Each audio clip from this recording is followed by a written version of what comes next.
Bonjour à toutes et à tous et bienvenue dans cette nouvelle vidéo que je vous conseille de savourer parce que chez moi, pour ceux qui me connaissent, des book hauls, j'en fais jamais. Le nombre de fois où j'en fais dans l'année, ça se compte sur les doigts d'une main. Je sais même pas si j'en ai déjà fait en 2023, peut-être un, peut-être deux, pour la forme, pour dire Dieu, parce que je sais que vous aimez ça. Alors moi je n'aime pas les book hauls, je ne vois pas l'intérêt de faire un book haul. Alors vous allez me dire en commentaire, oui mais c'est pour partager tes trucs, faire des découvertes et tout. Il y a déjà les retours de lecture pour ça, c'est pour ça que je l'ai fait, pour me partager mon impression et vous faire découvrir. Mais du coup les book hauls, voilà. Je ne sais pas. Je ne comprends pas l'intérêt. Mais vous aimez ça, donc j'en fais. Moi, ça me dérange pas. Mais en fait, c'est que je n'y pense pas. J'en achète des livres hein, tout au long de l'année, mais je n'y pense pas. Mais enfin, bon, je vais pas traîner. Hein. Mais après tout, un book haul, c'est aussi là pour papoter. Donc oui, en fait, après, je les range et j'oublie ce que je vous ai déjà montré, ce que je ne vous ai pas encore montré, ce que j'ai acheté récemment, qu'est-ce qui est apparu dans l'autre vidéo. Donc des fois, je suis obligé de regarder mes book hauls précédents pour savoir ce que je vous ai montré ou non. Tu vois un peu, même si j'en fais très peu, c'est à ce point-là. Le mec n'a pas de mémoire quand même, t'as vu. Donc enfin, ce que je vais vous montrer là, c'est non seulement ce que j'ai eu ces dernières semaines ou ces derniers mois, et à la fois ce que j'ai le plus de chances de lire dans les prochaines semaines. Tu vois, comme ça au moins ce que je vous montre là, il y a de grandes chances que vous voyez un retour de lecture dans les semaines qui suivent cette vidéo. Donc sans plus tarder, commençons par quelque chose qui n'est absolument pas un polar. C'est Métro 2033 que j'ai eu chez Easy Cash, voilà, 1,99, hein, vous voyez, pas de secret chez moi. Euh, Oui, parce que j'aime aussi, pour ceux qui me connaissent un peu, tout ce qui est fantasy fantastique. Alors j'ai axé ma chaîne sur le polar parce que c'est mieux d'avoir un thème. Et c'est ce que je préfère en plus, donc tout va bien. Mais j'adore aussi le fantasy fantastique et un peu de SF. Et donc j'ai pas envie de m'empêcher de le lire non plus, même si ma chaîne s'appelle Les Polars d'Alistair, je ne vais pas me priver de vous lire et de vous faire un retour sur ce que j'ai envie de lire finalement. Et donc Métro 2033, j'ai très envie de le lire depuis longtemps, c'est un classique maintenant, donc de Dimitri Glukovski, je suis très nul pour dire les noms en russe, je crois. Je sais pas si c'est russe ou quoi. C'est marqué nouvelle édition augmentée, sci-fi, tout bien. Le poche que j'ai eu en bon état parce qu'à chaque fois que je le voguais, en fait, il était toujours en très mauvais état ou c'était des versions plus vieilles. Donc là, une version récente, en bon état, et nouvelle édition augmentée à 2 balles, c'est parfait. Après, si vraiment j'adore, je me connais, je vais vouloir avoir une grosse édition de La Mort qui tue illustrée si jamais ça existe, hein, en grand format pour me la péter parce que j'aime dépenser mon argent inutilement alors que j'ai déjà un poche. Tu vois, moi je suis pas team poche, moi je suis team grand format pour me la péter. Moi c'est pour faire une belle bibliothèque, tu vois. Moi c'est ça. Quand vraiment j'ai bien aimé, parce que je vais pas faire ça avec tout, hein. Et donc voilà, je vais pas m'amuser à donner les quatrièmes de couverture. Ou peut-être pour celui-là seulement. Hein. Donc 2033, une guerre a décimé la planète, la surface inhabitable est désormais livrée à des monstruosités mutantes. Moscou est une ville abandonnée, les survivants se sont réfugiés dans les profondeurs du métropolitain où ils sont tant bien que mal organisés. Où ils ont, pardon, tant bien que mal organisé des micro-sociétés de la pénurie. Dans ce monde réduit à des stations en déliquescence, j'ai postillonné dessus, reliées par des tunnels où rôdent les dangers les plus insolites, le jeune Artyom, Artyom, entreprend une mission qui pourrait le conduire à sauver les derniers hommes d'une menace obscure, mais aussi à se découvrir lui-même à travers des rencontres inattendues. Un thriller fantastique inoubliable, blablabla. Donc oui, c'est tellement inoubliable que c'est devenu un classique. Donc voilà, en parlant de classique, on va rester dans le même thème. J'ai vu Dune. Alors oui, il y a plein de belles versions de Dune récentes, machin. Je l'ai pris parce que le film est sorti il y a un an ou deux. de celui de Denis Villeneuve. J'ai pas vu les anciens, je connaissais que de noms, vite fait, j'ai jamais eu le courage de commencer à lire. C'est comme Les Seigneurs des Anneaux, j'ai vu les films 50 fois, je connais plein de choses sur Les Seigneurs des Anneaux, mais j'ai jamais eu le courage de les lire. Dune, c'est pareil. Voilà. Par contre, Dune, vous vous débrouillez, hein. Vous connaissez, il y a eu les films, je vais pas m'amuser à donner les couvertures. Donc, Dune, voilà. Encore une fois, Easy Cash à 3,90. 3,99 ou 1,99, bon bref, de Frank Herbert. Et voilà, donc je ne sais pas si je vais avoir le courage de le lire. Si je l'ai mis là, c'est que j'en ai envie. C'est temps pour parler. En fait, c'est temps pour parler dans ma tête. Il faut que je prenne mon courage à deux mains, que je le lise. Je pense que Métro 2033, ça va aller. Je pense que ça va aller.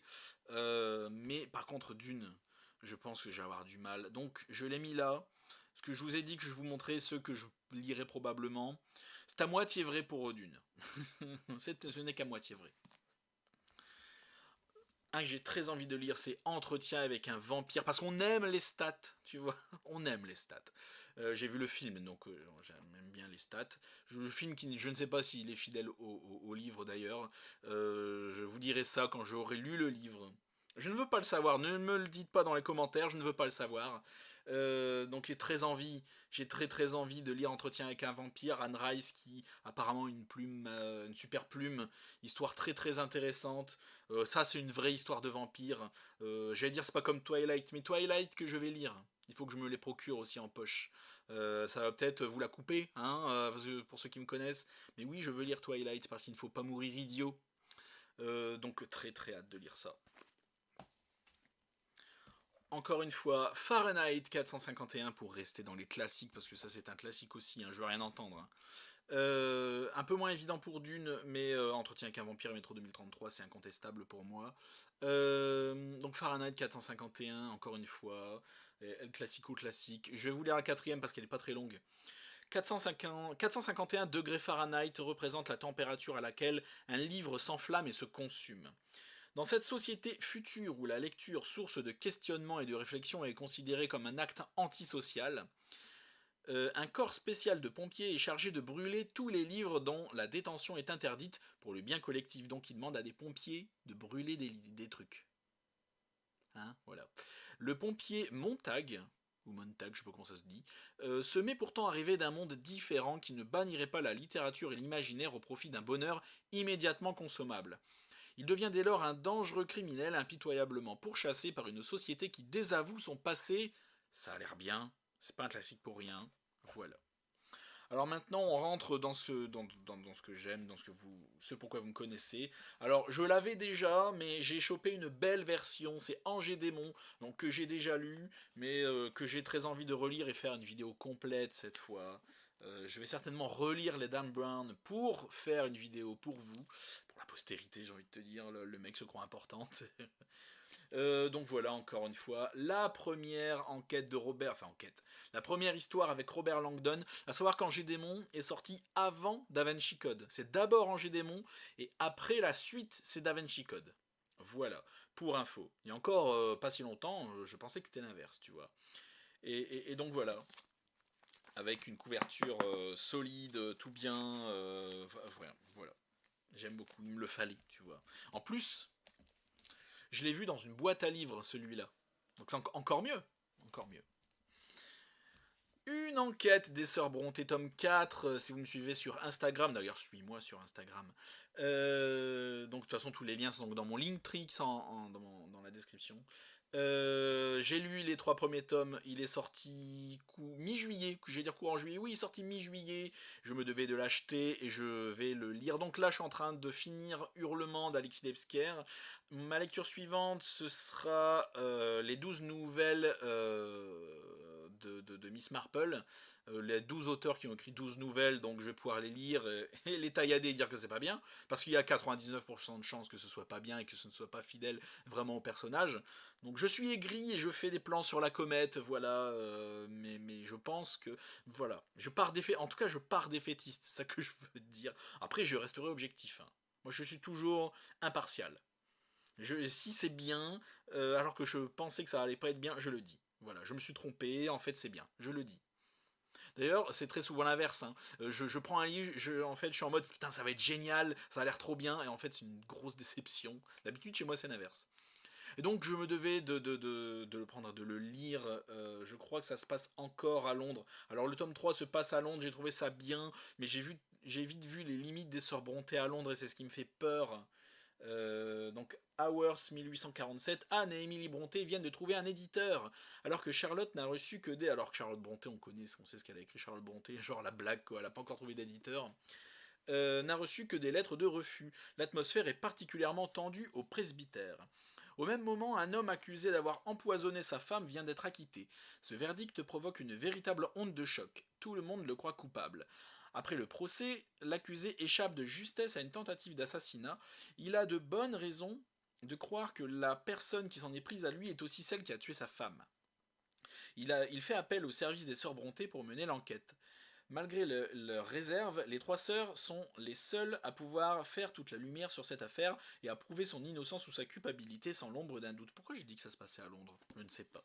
En tout cas, voilà. Je me le devais. Ensuite, en fait, un roman qui m'a fait de l'œil, mais alors très très fort, qui aborde des thèmes que moi j'adore. C'est La prophétie Nostradamus, une enquête de Cotton Malone. Donc j'imagine que c'est une saga en cours. C'est un peu comme Frank Tillier avec son héros. J'imagine que c'est pas obligatoire d'avoir lu ceux d'avant pour comprendre celui-là, et que c'est une enquête qui a un début, un milieu, une fin. Rassurez-moi dans les commentaires, dites-moi si vous le savez, si je peux le lire sans avoir lu les autres. En tout cas, voilà, ça a l'air vraiment très très bien. Donc 2023, Cotton Malone visite le château de Ehrenchiemsee, près de Munich, construit sur une île. Celui-ci a été conçu sur le modèle de Versailles par Louis II de Bavière, admirateur passionné de Louis XIV. Si l'édifice est inachevé, il renferme néanmoins de nombreux mystères.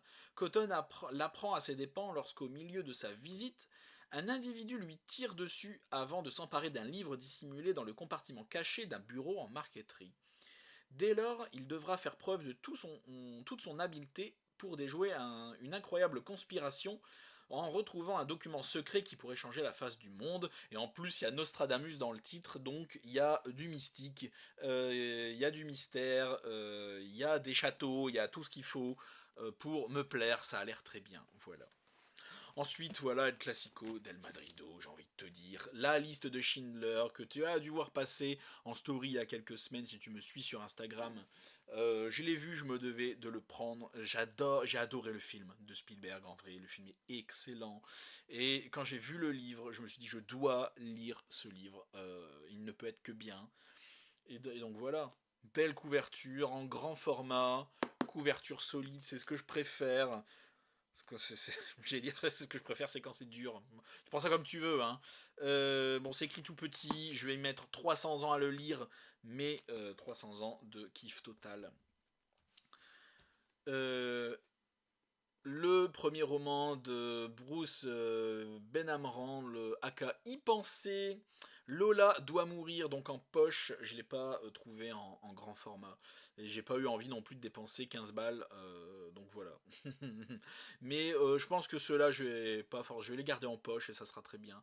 Donc j'ai vu des retours qui étaient plutôt bons.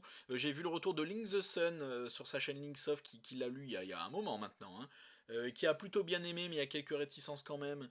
Donc j'ai un retour assez mitigé en général sur celui-là. Donc je l'ai pris qu'en poche. Voilà, donc ça a l'air très bien. Harcelée sur les réseaux sociaux, une adolescente met fin à ses jours. Marion Lambert, chargée de l'enquête, constate que ce suicide a eu lieu en direct lors d'une visioconférence et que la victime était active sur un forum censé venir en aide aux personnes fragiles. Mais qu'a-t-elle vraiment trouvé sur ce site internet et surtout, avec qui parlait-elle au moment de sa mort? Quelques jours plus tard, un jeune homme, également victime de cyberharcèlement, se jette sous un train, lui aussi en direct, lui aussi membre du même forum. Dès lors, les cas vont se multiplier jusqu'à ce que Lola, une camgirl, soit à son tour la cible de, et il y a l'étiquette dessus, je ne peux pas lire la suite, mais enfin bon, on a compris. Le thème est très intéressant. À mon avis, le sujet est travaillé, en tout cas je l'espère. Et je suis très curieux. Voilà. Et rien que parce que c'est y penser. Voilà. Ne serait-ce que ça. Je vais le mettre là. Ça commence à être. La tour de livre commence à être un peu branlante, hein. Celui-là, je l'ai trouvé chez Emmaüs. Oui, 2 balles, Emmaüs marqué au crayon de bois. L'ultime secret du Christ, voilà, un thriller sur fond de religion. En général, c'est le genre de truc qui m'excite énormément. Ça excite ma curiosité, attention, hein, ne me prêtez pas de fausses intentions. Bah, en fait, c'est le genre de truc que j'adore, voilà. Quand ça mêle un peu, voilà, histoire, religion, sur fond de thriller, un peu à la Da Vinci Code, Robert Langdon, machin. Voilà, depuis que j'ai commencé à lire du Dan Brown, c'est vraiment un mélange que je kiffe. Et j'ai vu ça, je fais, ah, faut tenter. Il faut tenter, ça ne peut être que bien. Donc, je vais peut-être te lire, hein, on est là pour ça. Seul au cœur de la bibliothèque Vaticane, Patricia Escalona, éminente paléographe, étudie le Codex Vaticanus. Ne riez pas parce qu'il y a Anus dedans, je vous connais, un bande de gamins. Voilà. L'un. Je suis vraiment un con. Hein. L'un des plus anciens exemplaires de la Bible. Un document aussi sacré qu'exceptionnel qui causera sa perte. Elle est égorgée et un message codé est laissé près de son corps. D'abord suspecté, Thomas Narona, historien et cryptologue, finit par apporter son aide à Valentina, l'inspectrice chargée de l'enquête. Alors que les meurtres s'enchaînent, ils vont devoir plonger dans les mystères du livre sacré pour comprendre les motivations de l'assassin, une quête de la vérité qui va les conduire jusqu'en Israël, sur les traces de l'une des grandes figures de l'humanité, le Christ. Si vous l'avez lu, dites-moi dans les commentaires si c'est bien. Et ne me dites pas que c'est pas bien, ne. Gardez mes illusions, s'il vous plaît. Dites-moi que c'est bien, please. Parce que j'ai beaucoup d'espoir dans ce roman. J'ai lu il y a pas longtemps en plus. Hein. Il y a 15 jours. Alors je suis extrêmement sceptique, mais je crois que je l'ai lu pour pas cher. Je sais pas où je l'ai eu. Ah, Easy Cash, de toute façon, voilà. De toute façon, Easy Cash ou Emmaüs. Hein. Moi, ou boîte à livres, mais c'est plus rare. Hein. Il n'y a pas beaucoup de boîtes à livres. Enfin, si, il y en a autour de chez moi, mais il n'y a pas grand chose dedans. Ou soit il n'y a pas grand chose, soit il y a des vieux trucs nuls en fait. Mais quand je te dis des vieux trucs, c'est des trucs début 20e, des trucs que tu connais même pas. Enfin, voilà. Pas mon truc en fait, on va dire. Pas mon truc. Donc Erectus de Xavier Muller. Donc j'ai un ami qui l'a lu. Et je ne sais plus son avis, je crois que c'était mitigé. Il l'a lu, mais ouais, tu vois, et c'est une histoire de virus, voilà, qui font régresser les gens, si j'ai bien compris. Je l'ai vu à sa sortie, c'était il y a un moment sa sortie. Hein. Déjà, quand le poche est-il sorti? On va voir ça, c'est pas marqué là. Attends, hein, tu me laisses 2 secondes, hein, Jean-Michel. Oui, je t'appelle Jean-Michel. Et déjà, le poche est sorti en 2018, ça a dû sortir en 2017 du coup. Je l'avais vu à sa sortie, j'ai été extrêmement sceptique. J'ai été très hésitant, du coup, je l'ai pas. Je l'ai pas acheté. Je l'ai vu en poche à 2 balles, je me suis dit, vas-y, c'est le moment. Mais voilà, je ne sais pas. Je ne peux pas m'empêcher d'être mitigé avec ce roman, je ne me l'explique pas. Alors qu'en fait, il a tout pour me plaire, hein, tu vois. Et ça, si ça se trouve, ça va être une super bonne surprise. Donc voilà. On verra, hein, on verra, on verra. Donc, je sais plus où je l'ai eu celui-là. La mémoire fantôme, un grand forme. Je crois que c'est chez Emmaüs. Ouais, il n'y a pas le prix. Non, c'est chez Easy Cash, encore une fois, je vois pas pourquoi je réfléchis. C'est chez Easy Cash, La mémoire fantôme de Franck Tillier, un grand format. Ça m'a plu. Édition Le Passage, donc ça change des éditions du Fleuve.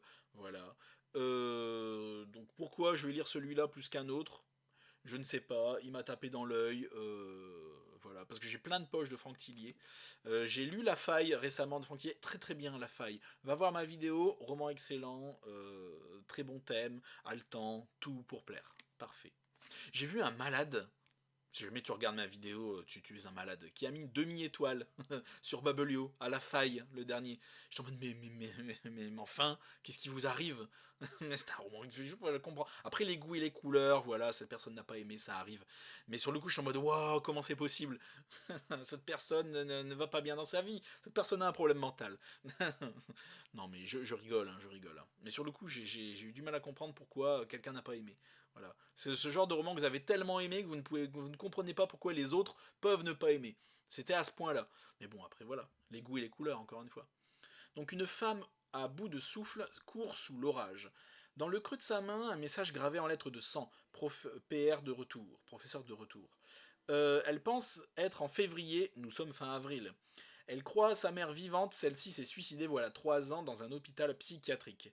4 minutes, c'est pour elle la durée approximative d'un souvenir. Après les mots, les sons, les visages, tout disparaît. Pourquoi ces traces de cordes sur ses poignets? Que signifient ces scarifications? Ces phrases inscrites dans sa chair? Quel rapport entre cette jeune femme et les 6 victimes retrouvées scalpées et torturées 4 années plus tôt? Pour Lucienne Bell, en plus j'aime bien Lucienne Bell, promu lieutenant à la brigade criminelle de Lille, en plus je suis pas si loin de Lille, tu vois, vraiment, hein, il y a des choses, hein. Depuis l'affaire de la chambre des morts, la soirée, en plus la chambre des morts c'était bien, j'arrête pas de m'interrompre, mais la chambre des morts c'était bien, je suis insupportable aujourd'hui. Euh, la soirée devait être tranquille. Elle deviendra vite le pire de ses cauchemars. Une lutte s'engage qui fera ressurgir ses plus profonds démons. Donc voilà, ça a l'air bien. Encore un truc psychiatrique. Voilà, ça a l'air bien. Ça m'a tapé dans l'œil, je me suis dit vas-y. L'avant-dernier, donc Anne Granger, le témoignage du pendu. Voilà, en fait en ce moment, dès que je vois Anne Granger en poche, je le prends. Bon, ça c'est que mon deuxième, parce que j'en vois très très peu, mais elle a écrit une trentaine de romans, si je dis pas de bêtises. Si Wikipédia ne se trompe pas. Donc encore une fois, lecture roman Easy Cash, hein, tu le vois, je vous cache pas. J'aime beaucoup. Alors j'adore la couverture. J'adore ce genre de couverture. Rien qu'à la couverture, je l'ai pris, j'ai vu le nom de l'auteur, je dis ok, même pas je lis, je l'achète. Ça a l'air trop, trop bien. Voilà, la vidéo est bien assez longue comme ça, on va pas traîner. Alors, j'ai acheté sur Vinted une belle version de l'Iliade et l'Odyssée et mieux comprendre le monde d'Homère. Donc il y a des choses pour aller un peu explicatives pour comprendre un peu mieux Homère, l'Iliade, l'Odyssée, tout ça. Donc c'est vraiment une version illustrée évidemment. Illustrée évidemment. C'est très bien. J'aime ces grandes versions, voilà, que j'ai pour me la péter. Non, et surtout, j'ai besoin de lire l'Iliade et l'Odyssée pour un projet de roman fantastique. Voilà.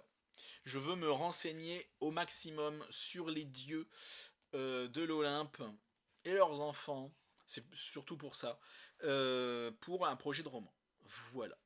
Ben voilà, ben merci. C'est tout ce que j'ai. Voilà, enfin, j'aurais pu vous en proposer plus, mais vraiment, ce que vous avez le plus de chances de voir en retour de lecture dans les prochaines semaines, il y a de grandes chances que ce soit ça et que je tape plutôt là-dedans. Voilà. Merci à tous d'avoir regardé ma vidéo jusqu'au bout.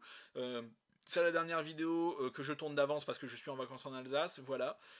Pour la vidéo suivante, ce sera une vidéo que j'aurais tournée à l'avance. Ça sera quoi? Je sais pas. Sûrement la vidéo de retour de lecture des nouvelles d'Agatha Christie et des nouvelles Miss Marple. Ça sera sûrement ça.